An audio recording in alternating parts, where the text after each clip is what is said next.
King v. Burwell is a lawsuit brought by conservative activists who want to gut the Affordable Care Act and take health care away from millions of Americans. This lawsuit comes down to whether 9 justices, all of whom, by the way, have Ivy League law degrees, are capable of reading more than just one sentence. Under the Affordable Care Act, each of the 50 states has what's called a health exchange, which is where people can go to buy health insurance and, if they qualify, receive tax credits that help them pay for it. The way the Affordable Care Act works is that it's supposed to give states flexibility. That's the word the law uses, flexibility, to decide how they want to set up their exchange. They can choose to set up their exchange themselves, or they can let the federal government do it for them. That's what healthcare.gov is. That's the federal exchange. And nearly 3 dozen states opted for these federally run exchanges.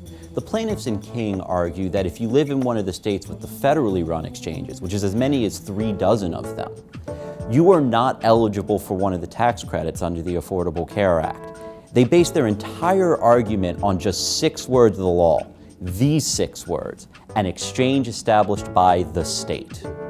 These 6 words appear in a passage which, if you read it entirely out of context, seems to suggest that only exchanges that are run by the state government and not ones that are run by the federal government are allowed to provide tax credits. Obamacare is a whole lot more than 6 words long, though, and it is absolutely riddled with language showing that the plaintiff's reading of the law simply is not correct. I could take you through all this language if you want, or I could show you just one sentence that in and of itself shows that the plaintiffs are wrong about the law.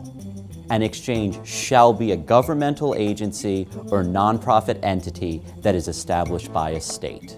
Notice what this language does. It defines the word exchange, any exchange, so that any exchange, whether it's set up by the state government or the federal government, shall be an exchange established by a state.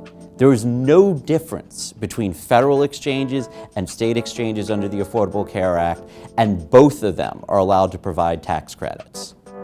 Now, you might notice that that language I just showed you could actually be read 2 ways. It could be read the way I just described, or it could be read to forbid federal exchanges altogether. But we know that second reading isn't right because of a 3rd provision of the law, this provision. That's the provision which specifically authorizes federally run exchanges. So this is a straightforward case. This is about whether 9 justices, all of whom have Ivy League law degrees, are capable of reading more than one sentence.